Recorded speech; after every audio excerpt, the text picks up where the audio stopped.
Welcome to the Bulwark podcast. I'm Charlie Sykes. It's Monday, and we might as well just dive into the crazy pills right away. I put up my newsletter asking, WTF is wrong with Aaron Rodgers, and of course the usual suspects are rallying around saying no, the wokesters. It's the wokesters who are attacking Aaron Rodgers. Well, apparently that would include Terry Bradshaw. Did you catch Terry Bradshaw just dropping from a great height on the Packer quarterback yesterday? Here's Bradshaw.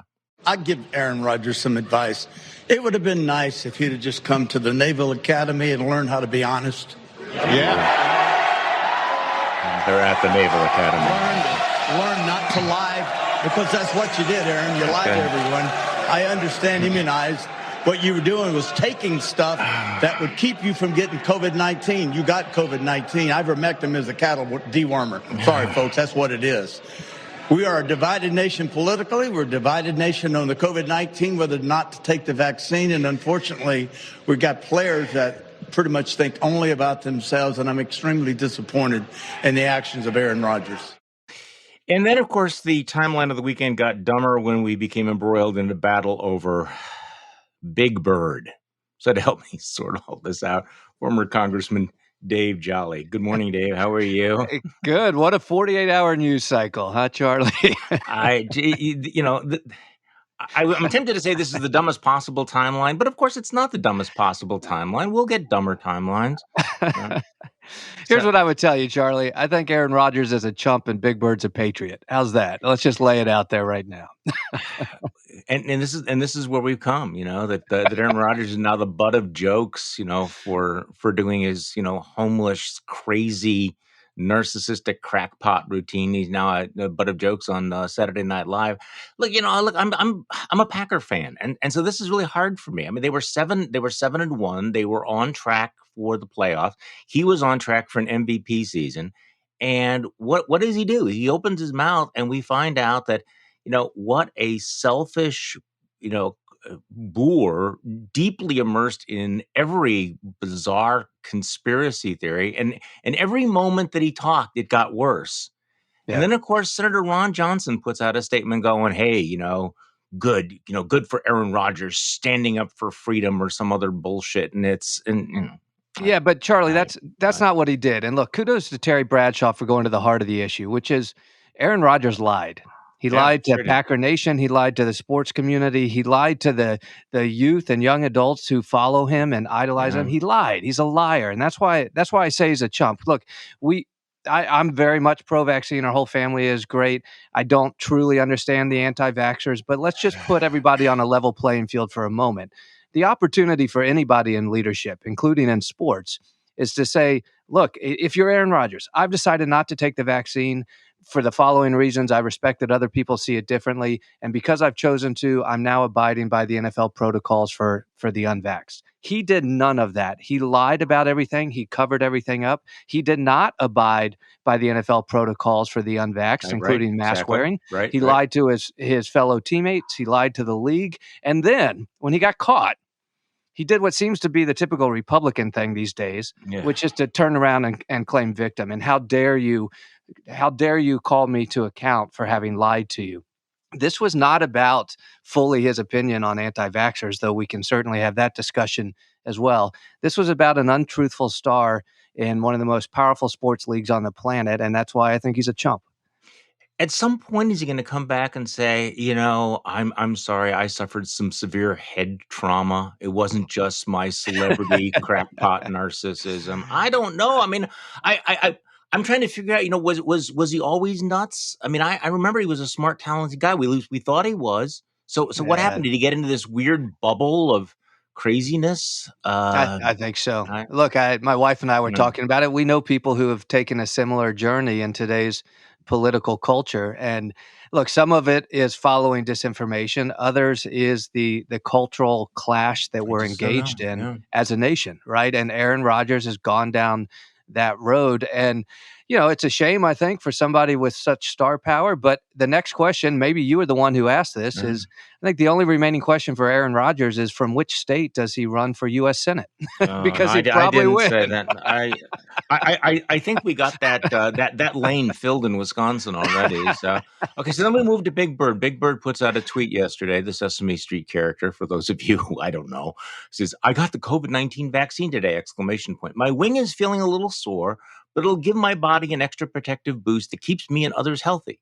Now, Big Bird has been pushing vaccines since the 1970s. This is not a That's new thing, right? Now, in on Earth 2.0, grown-ups would go, "Hey, that's Big Bird. I'm going to move on to something else. I don't need to comment." But we don't live on Earth 2.0. So Ted Cruz, the United States Senator from Texas, puts out a tweet, "Government propaganda for your 5-year-old." And then, okay, okay. So look, Ted Cruz is an intelligent man. Has he gotten trapped in some doom loop of trolling that he's so addicted to trolling that he can't help himself? And so he sits there and he goes, "Okay, we've done Dr. Seuss and Mr. Potato Head, and now we have to go after. I need a Twitter war about a big freaking bird." That's right. I agree with you. Perhaps that it. I would also say, Charlie, this is very much the same political leaders that have attacked Sesame Street, maybe Big Bird in the past, over LGBT inclusion messaging, right, over yeah. environmental messaging. Look, I don't know about your listeners. I grew up watching Sesame Street, but I also grew up with parents who knew how to balance the information I was receiving and make sure that I was raised in a way that reflected our family values as well as hopefully community and national values. To suggest that Big Bird did anything wrong by delivering a responsible message about public health, I think says more about Ted Cruz than about Big Bird. And that's saying something about our United States Senate in 2021. It does say something about this. Now, speaking of the United States Senate in 2021, I'm sorry, we're going to get to serious stuff. We're going to talk about the election. I mean, I promise you we're going to get to the infrastructure vote. I want you to explain Christie to me a little. I mean, all of that stuff. We'll get to it. But since we're on the U.S. Senate, everybody's got to find their own shtick, right? All the senators have to find their particular way to stay relevant. So Ted Cruz is putting out tweets about Big Bird, and Republican Senate candidates in Ohio, Josh Mandel and J.D. Vance, are in this sort of race to the bottom. Who can possibly put out the most deplorable possible tweets? And then, of course, there's Josh Hawley, who's decided that he's going all in on manliness, masculinity, because, of course, the party that follows Donald Trump is all about manly men, right? And he is taking on those non-manly men who apparently spend too much time watching video games and watching porn because, stick with me here, because of liberals. Liberals are making too many young men spend their days sitting around in their underwear watching porn. You think I'm kidding? Here is Josh Hawley, United States Senator from the state of Missouri, on Axios HBO. Here it is. What's a man? Well, a man is a father, a man is a husband, a man is somebody who takes responsibility. As conservatives, we've got to call men back to responsibility. We've got to say that spending your time not working, and we have more and more men who are not working, spending your time on video games, spending your time watching porn online while doing nothing is not good for you, your family, or this country. So a viewer's watching this and they're thinking, really? What the liberals are doing are going to push me to watch Pornhub more or play Donkey Kong more? Do you mean that literally? Well, what I mean literally is that I think the liberal attack, the left-wing attack on manhood says to men, you're part of the problem. It says that your masculinity is inherently problematic. It's inherently oppressive. Yeah, so that's why men are playing Donkey Kong and hanging out on Pornhub. Charlie, I'd say who's the whiny white snowflake in that conversation? I think it's the senator from Missouri. So look, maybe this will lead to some introspection on his part, and that could be the best thing that comes of it. I think that's extremely unlikely. Okay, so it is Monday morning, and the big infrastructure vote seems like a long time ago, right? Late on Friday. To the surprise of a lot of people, it actually was Infrastructure Day. They did pass the bipartisan infrastructure bill. I woke up on Saturday. Seriously, they actually passed this? That actually goes to the president? this $1.2 trillion. By the way, the media can never figure out how much this costs. Have you figured this out? Sometimes it's 500 billion, sometimes it's a trillion, sometimes it's 1.2 trillion. Can you Yeah, well, explain? part Me of here. that, I sure can. So part of it is just the wonkiness of congressional budgeting, which is there is always infrastructure spending that has to be deployed. And so one of the smirks I've had when Trump talked about infrastructure week and as Biden did is, look, of course there's going to be infrastructure spending. The fact that we're celebrating routine business, kind of defines where we are. But the reason you hear different numbers thrown around is I believe about 500 billion of it is new spending. So what would have otherwise been authorized in the normal process is somewhere around the $700 billion level. But there's about 500 billion in new spending, which reflects Joe Biden and Democratic priorities. And so that is why they are taking a victory lap this week. No, I mean it is a victory. It was a rather impressive legislative accomplishment, but messy and bizarre. I, Biggest surprise of that vote. I mean, just objectively speaking, biggest surprise of that vote. Nobody saw it coming. 13 Republicans in the House voted for the bill. In fact, it was House GOP members who provided the winning margin because 6 progressives voted against it. I mean, I think the Yeah. conventional wisdom was that, well, if Nancy Pelosi loses more than 3 Democrats, then probably she's toast on this, and the Republicans had to hold their yes votes down to 2 or 3, and no, it was 13. And you've probably picked up on this. There's this cry of rage from the right. I thought this rage against bipartisanship, and folks over at National Review are regarding this as an act of treason, and that every one of those 13 Republicans who voted for this need to be primary defeated. Kevin McCarthy needs to be ousted. I think part of it was this belief that Democrats were on the ropes. Biden's presidency was about to fail. Yeah. The elections this week were horrific. The poll numbers are down. They were 1 inch away from just destroying everything. And yet somehow you had a bipartisan majority. And it is interesting how the right has become so invested in the narrative of failed presidencies that they're just incandescently Yeah. angry that Republicans actually voted for the exact same bill that 19 That's it. Republican senators voted for. That's it. And that's the intellectual dishonesty of the critics on the right this morning is that you had more Republican U.S. senators than you had House members pass exactly this same bill.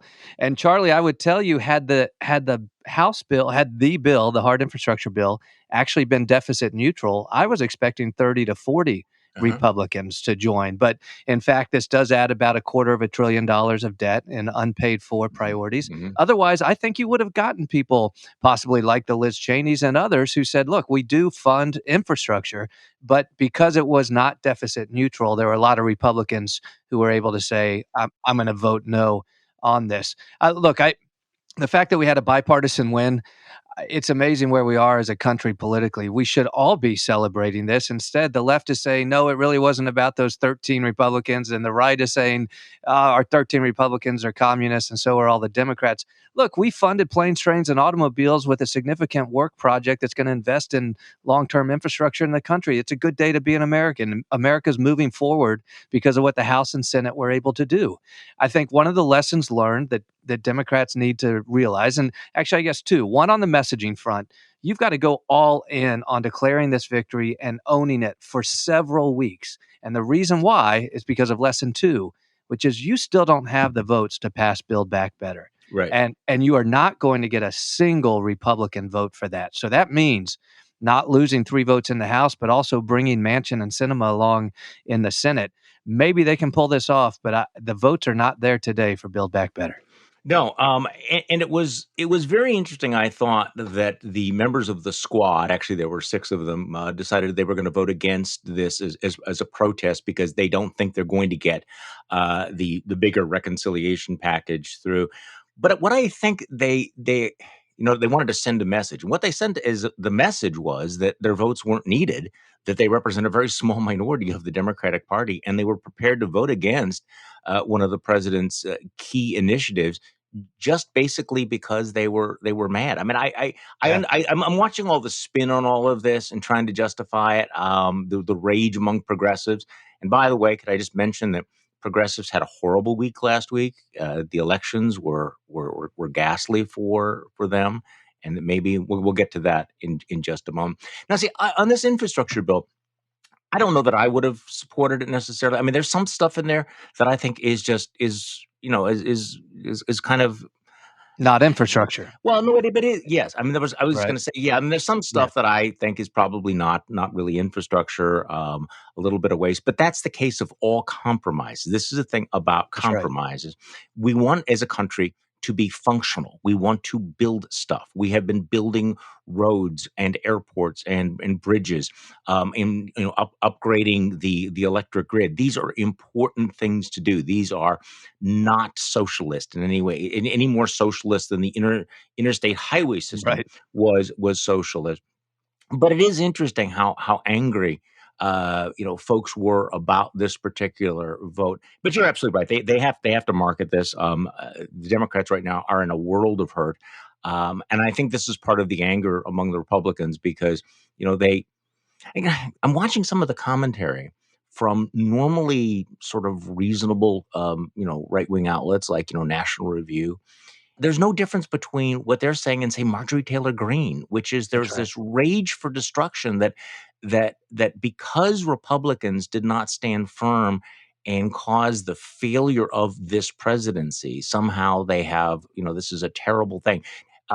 So it's interesting they're calling for, the primary and defeat of these guys on this infrastructure vote, but not for the ones that voted to overturn the election. I mean, it's interesting Yeah, that, that's right. what the priorities are. I guess that's the point here, is that this is what compromises are messy. They're not all good. They're not all bad. But this was probably the closest to a straight bipartisan issue of building stuff, which even conservative right. Republicans are in favor of, right? In theory? No, that's right. And I think what you're speaking to is politics in D.C. is an industry, and even the arm's length players that are supposedly independent, either in trade associations or in the media, truly are not. They all coordinate with their team. And I think what you're seeing among otherwise rational folks, right? Throw out the Marjorie Taylor Greene and Madison Cawthorn insanity stuff. But the otherwise relatively sober people on these issues, what has sunk in with them, and I know people like this, is that the fear of what Democrats could do on policy to them is such a dire threat that any level of honesty, dishonesty, or misinformation is justifiable if it puts a stop to the rise of Democrats and their policies. And honestly, that's what they believe in. I mean, you've been through the Never Trump journey as I have, and along the way, you meet people who say, "Boy, Charlie, you're exactly right. I wish I could say what you say, but." If Democrats take over, they're really going to do all these horrible things. So we need Trump and all of his minions. All right, so let's switch gears here and talk about the elections from last week. Virginia and New Jersey, huge shock to the system for Democrats, almost losing an unlosable governorship in New Jersey, and then, of course, flipping Virginia with the victory of Glenn Youngkin. And I think a lot of the focus has been on the voting trends, which, if they hold, would be a disaster for the midterms. But the voting trends, particularly in the suburbs, where it turns out that Democrats had just rented some of those votes. The rural vote is just kind of become a Democratic nightmare. They thought they'd hit bottom, and now they are looking into the abyss, to quote the New York Times. So give me your take, David Jolly, on how the Democrats managed to blow Virginia and almost blow New Jersey. What's going on? Yeah, so I think two takeaways, perhaps, that are not just repeating all the other takeaways of the political world in the last week. The first is Republicans can be very competitive when Donald Trump is not on the ballot, right? When Donald Trump is in the mix, when he's either on the ballot or he's playing in the Georgia recount, he reminds those persuadable voters that we weren't sure were ever persuadable again. He reminds those persuadable voters, I don't want anything to do with today's Republican Party under Donald Trump. Well, what we saw in 21 was a distancing of the candidates from Trump, at least extracting as much value from Trump, but then pushing all the other elements away. And we realized that there are persuadable voters, whether they're the suburban voters or rural, whomever they might be, that are saying, look, I'm willing to give Republicans a chance if they're not running with Donald Trump. I do think that's a takeaway for Republicans to reflect on, right? Are they going to repeat the failure points of the last election? But it's also a warning to Democrats on what becomes my second takeaway, which is you have got to meet voters where they are in the moment, not where you want them to be a year from now. And what I mean by that, it is clear that enough voters, a statistically significant range of voters, were more interested in inflation and school policies and COVID protocols bouncing, left and right, that they voted on those issues. And while Democrats may have been talking about issues that were polling at 75%, community colleges, paid leave, pre-K, those simply weren't the issues for the moment. Those were the issues for down the road. And what surprises me, and this goes to a bit of the industry of politics, Charlie.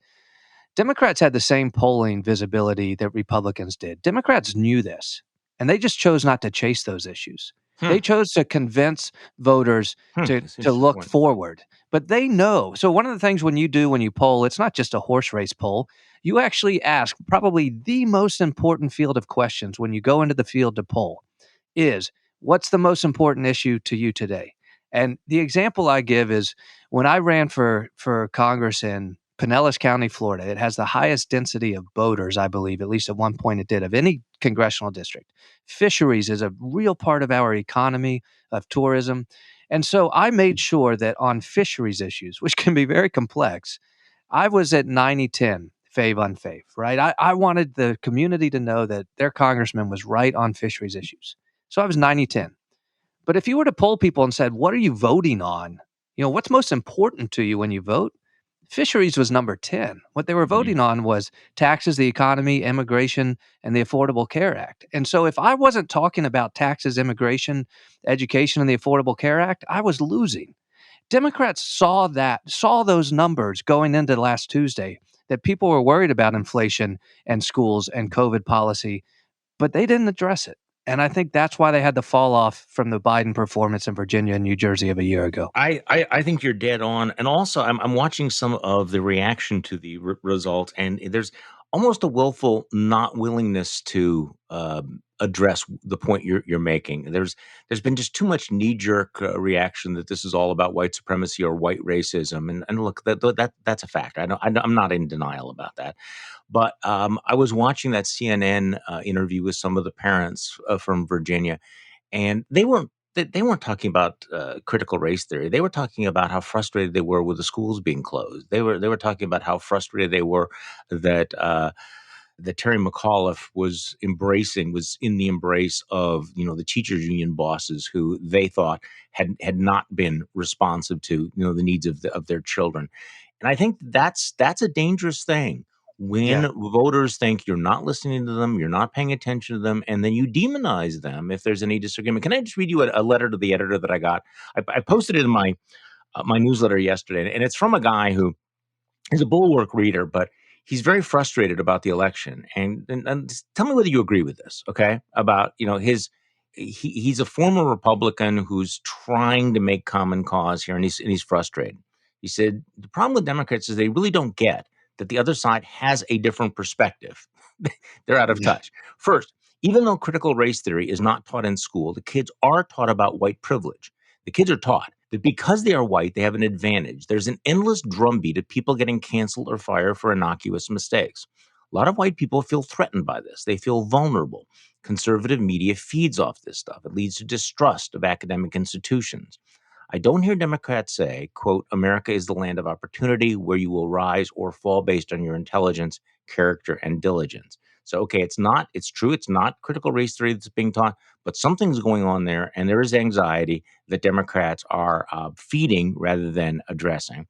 And then he mentions along this line, there's a story you may have missed. The Art Institute of Chicago fired all of its docents because they are white and middle-class women.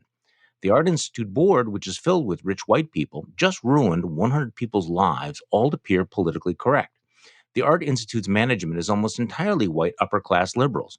This type of crass and cruel behavior tells people who are white they are not welcome in America anymore. This may not be a rational fear, but it is real. No wonder the blue-collar workers are leaving the Democratic Party. And I say, what I just said is this is a discussion. I'll be honest with you. I don't think we're ever going to hear on MSNBC.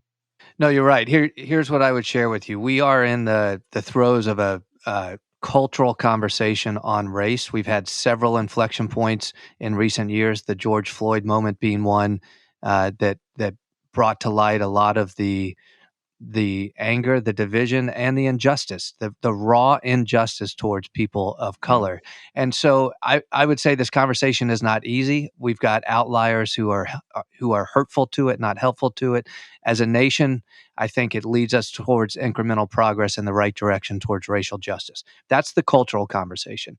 On the schools, and this is where I was sharing with some Democratic friends, I don't know if they could make this pivot, but the issue, sure, is about race, but let's make it agnostic on race for a moment and make it about our education system. And the question is, should our schools be teaching our students what to think? Or should they simply be providing as much information as possible and then working with them on how to think? And what I mean by that is you can take elements, and look, I'm not a PhD in these issues, so I apologize to critics for screwing up what I'm about to say. The notion of critical race theory, to me, is an honest retelling of American history as to how race played a role from our founding to our building of our economy that benefited largely the white community through the resistance to civil rights movements. There is a dark narrative of race throughout our history, and it is important that that not be whitewashed in our schools, that that be taught in our schools. Honestly, questions of race, questions of our own history. Our students, I want my children to grow up being exposed to the raw truth about all of this. But then the question is, and this is where, whether it's happening in small doses or large doses, and honestly, I bet it's happening by Republican teachers as much as Democratic teachers. Are we then making the pivot to tell our students what they must think about this information and what views they must have on that and on our country? And I think that's the point where let's leave that to the home. Let's leave that to the parents. Schools don't need to teach our kids what to think. And so to the person who penned that editorial, I do believe that opinions are being shared from teacher to students, and teacher and parents are then having a reaction to it. I think it'd be very simple not simple, but I think there's a direct way for Democrats in this environment to say, look, Republicans are lying to you about the extent of this CRT stuff, and I think it's insulting they're lying to you, the voter. But forget about the Republican for a moment. What I will tell you is I want your kid to be exposed to as much information and as much academia as possible so that they get the best quality education in our public or private schools, and then leave it to you and your kids to decide what to think about the information we provide them at school. Right. And I think there's a parallel track here, which is also the concern that there's an attack on excellence or advanced learning in the name of equity. And I think that that's been a concern for suburban parents. And let's face it, look, in the educationist world, there are people who believe that competition is a bad thing. We ought to try to use schools to be more of a leveling institution, and that runs up against deeply ingrained meritocratic ideas that you'll have among upper middle class parents who now are crucial kind of now to the Democratic base. Also, to your point, though, see, this is what's been lost, and I think it's intentionally lost, which is the distinction between critical race theory and actually teaching about race, because critical race theory is a specific thing, and it is deeply illiberal.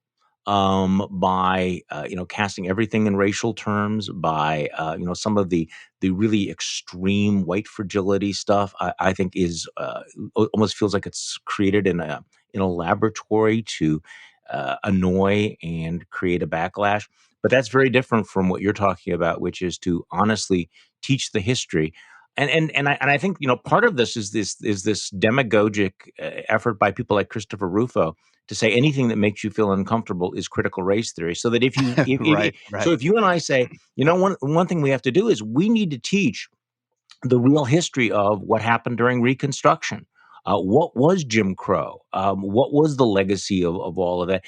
If we actually try to teach that historical story, which is true and based on facts and reality, there will be people who will then slap the CRT label on it thoroughly dishonestly and shut down even an honest discussion of these things. Yeah, and to your point, there is a great amount of ignorance in politics today, and unfortunately, we are largely conditioned as a people, and this is a good thing. We've been largely conditioned to trust our elected officials, right? To focus more on our civic engagements, our families, our schools, our communities, whatever it might be, and just trust the system. But the reality is the system now continues to lie to us and provide us false information, and that's a reflection of where we are. I would add, Charlie, if I could, on the Tuesday takeaway, because this is very important to my Democratic friends. Look, you split the states 50-50, right? This is not an end of the road situation by any means. What I would say is it's possible to be right on the issues, but also off message. And I think that's the big takeaway from Tuesday is, look, you're right on issues, at least by polls. I mean, there are ideological differences. You and I probably have some on when it comes to paid family leave and paid pre-K and all that stuff. But you can be right on those issues, but still off message for an election. And the reason that's most important, please, if you only hear one thing, is because you're going into very pivotal races. So I think that's the biggest takeaway from Tuesday. And I would say if you only hold on to one thing, please, Democrats, learn these lessons before you go into critical gubernatorial races in Florida and Pennsylvania and Texas. Because take Florida, I've been saying to my Democratic friends for over a year now, you are not going to beat Ron DeSantis on COVID and the economy in Florida. You're playing on his field and it will never work, and you're going to lose by 3 points. Learn the lessons from Tuesday. Meet voters in Florida where they are. Meet Pennsylvania voters where they are. Meet Texas voters where they are, and deliver a message that matters to them right now, even if it's not one of your critical priorities in the Build Back Better plan. You'll have time to talk about that later. So give me your take on this new poll that we have now about Joe Biden. I think that this USA Today Suffolk poll is probably a little bit of an outlier because it's so relentlessly negative, but it's really bad. And I mean, it has, Biden's approval rating sinking to 38%, which is within the margin. But nearly half of those surveyed, 46%, say that Biden has done a worse job as president than they expected, including 16% who voted for him. Nearly two-thirds of Americans, 64%, say they don't want Biden to run for a second term. Oof, that includes 28% of Democrats, really cratering their support among independents. These numbers for Kamala Harris are even worse. Her approval rating is 28%. Poll shows 51% disapprove of the job she's doing. Americans overwhelmingly support the infrastructure bill Biden is about to sign, but they are split on the more expensive and further-reaching Build Back Better Act being debated in Congress. Only 1 in 4 say that bill's provisions would help them and their families. Just as a side note, I'm kind of impressed that people are making a distinction between the two bills. You know what I'm saying? I mean, because you kind of really have to be paying attention.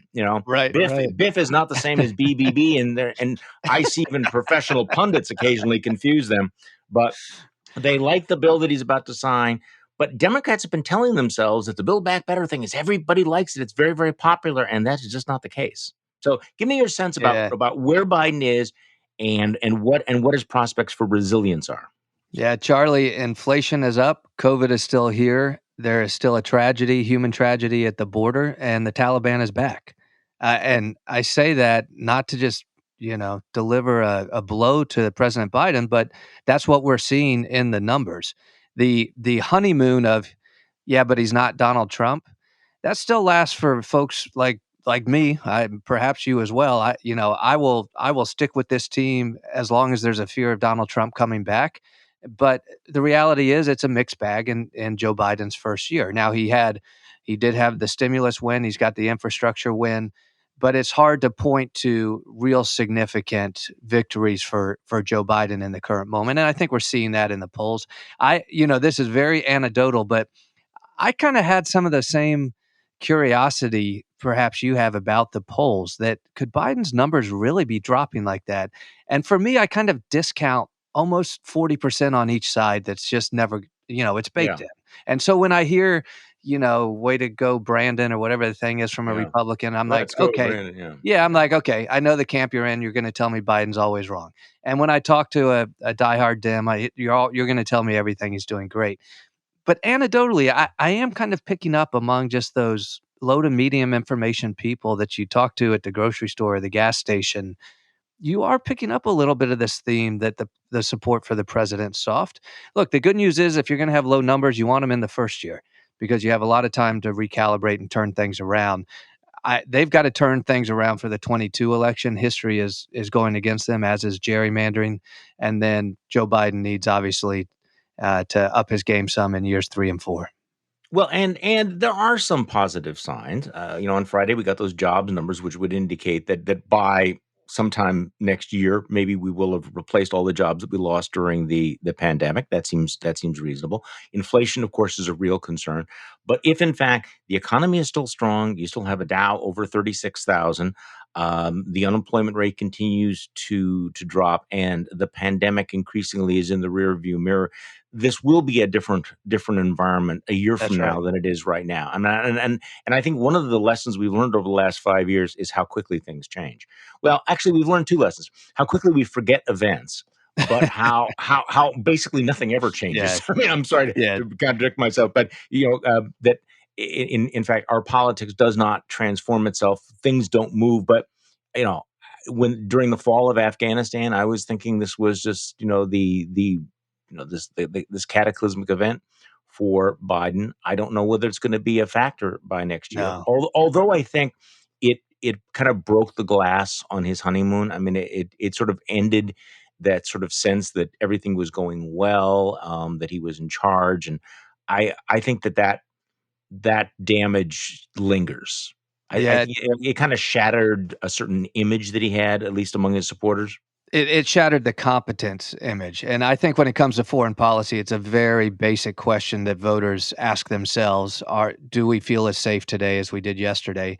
And thus far, despite the turmoil in Afghanistan and questions over global strategic policy of the U.S., the American people don't feel more threatened today than they felt a month ago. I will say, though, I think all of this, and this is what is very tough for Joe Biden, all of this comes down to whether or not we get past COVID. And unfortunately, what Biden's wrestling with is half the country that is suspicious that we're even in a pandemic, that this science is even real. So weird. It's and so it is hard to then direct policy when you don't have the same set of facts among all the American people. And that's we've got to have science prevail over this pandemic despite the human behavior that keeps screwing it up.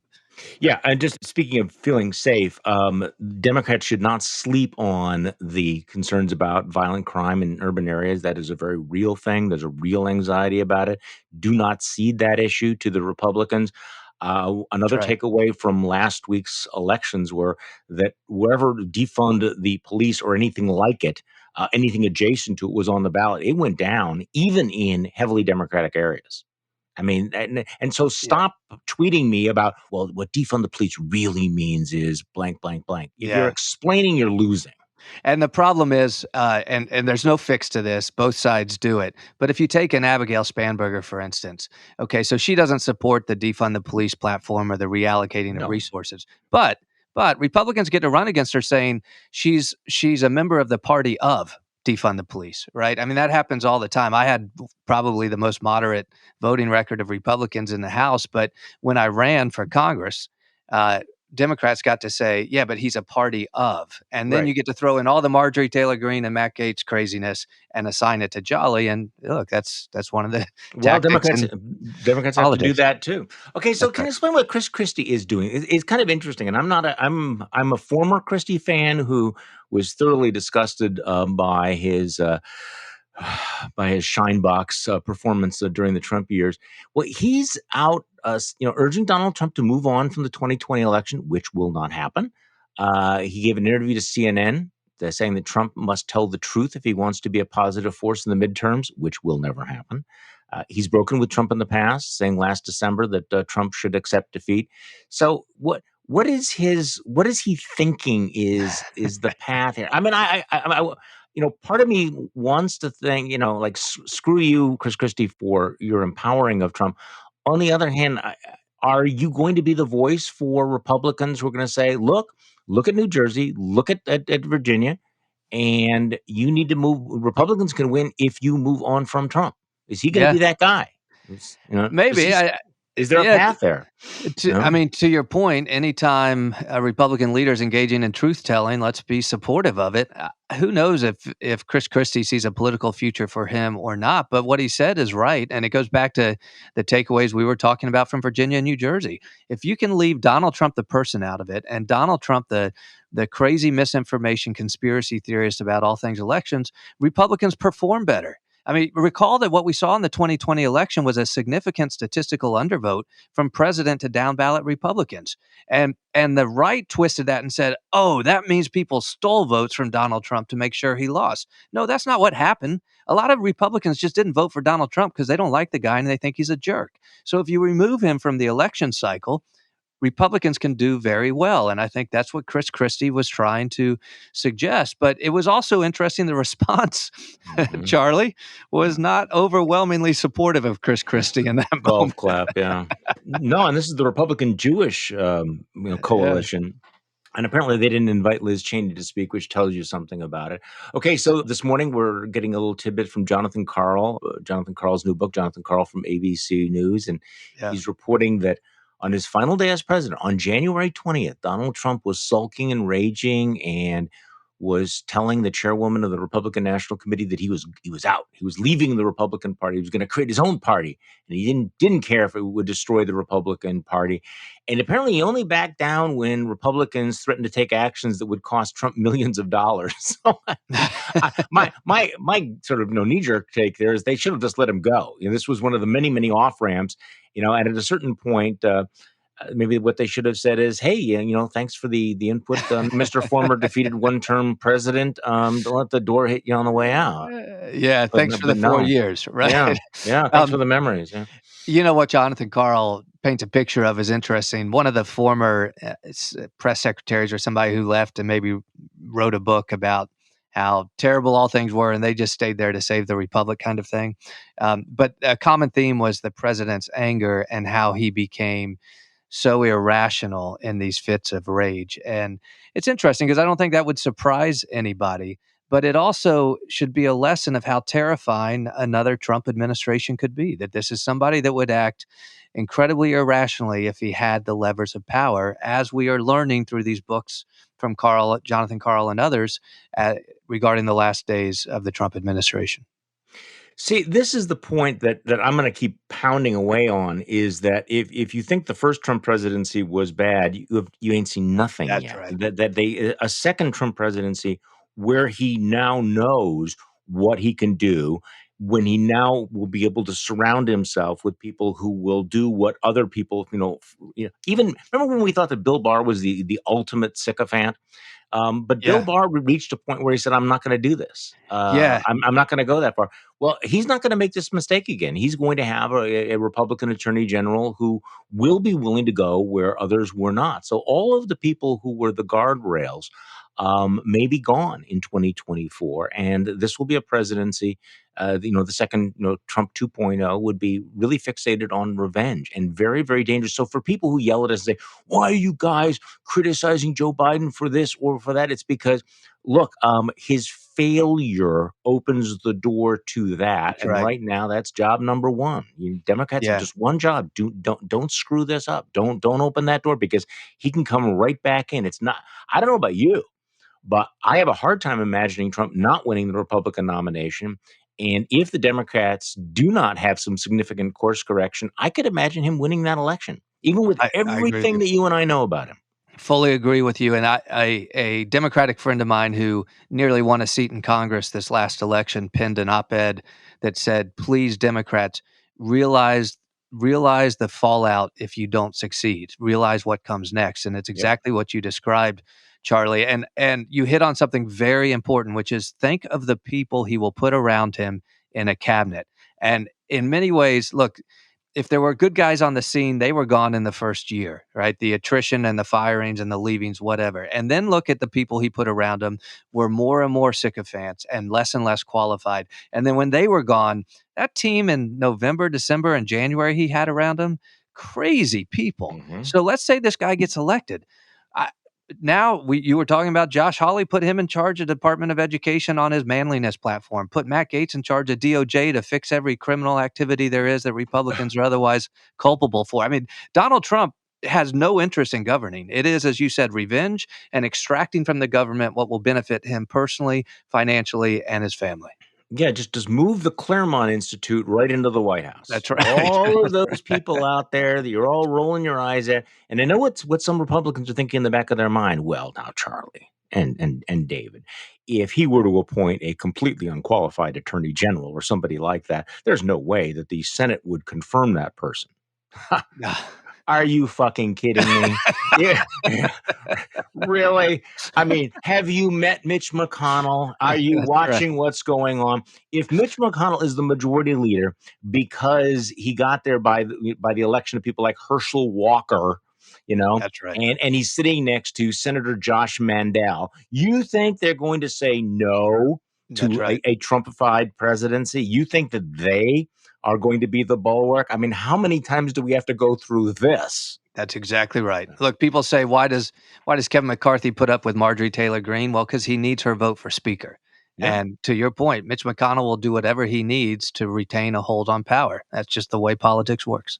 Okay, so one last question since you mentioned Kevin McCarthy. So as part of this rage against bipartisanship, there are the people, including at National Review, who are saying, well, Kevin McCarthy needs to be ousted as leader, should never be speaker, because he failed to stop 13 Republicans from voting for infrastructure. Tell me a little bit about the dynamic, what they're getting at here. I mean, what could Kevin McCarthy have done to stop those representatives from voting for the infrastructure plan? Did he have that ability to do that?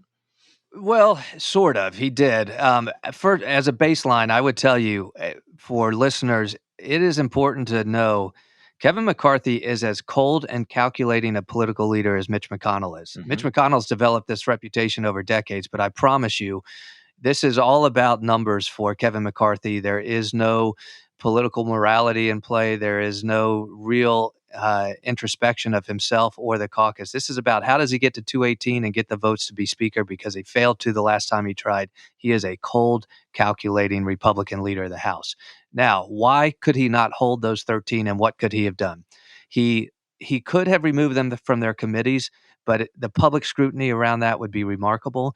What he likely already is making moves to do is what he did to Liz Cheney, which is to say to the K Street community and the consultant community, if you work with any of these 13, you're not working with us. If you think access to these 13 is important, well, you don't have access to Kevin McCarthy and our leadership team then. Wow. And he will starve those 13 members from political support.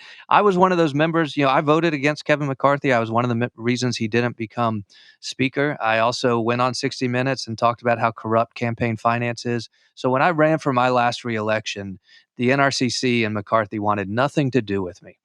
But we had a shot to win this race. I had been redistricted to it was a generic D plus 3 or 4, but an Obama plus 11 in presidential years. So I was left for dead, right? No way Jolly can win. No way he can win. But I decided to give it a run.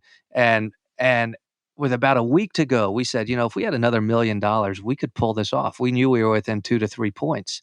And McCarthy's team delivered the message. We're only going to save Jolly if the House is on the line. Otherwise, let him go. Okay. And that's cold, what he's doing about those 13. Yeah. Cold. David Jolly, thank you so much for coming back on the podcast. It's always fun. Good to be with you. Thanks, particularly on days when we have to deal with the crazy pills. And thank you all for listening to today's Bulwark podcast. I'm Charlie Sykes. We'll be back tomorrow, and we will do this all over again.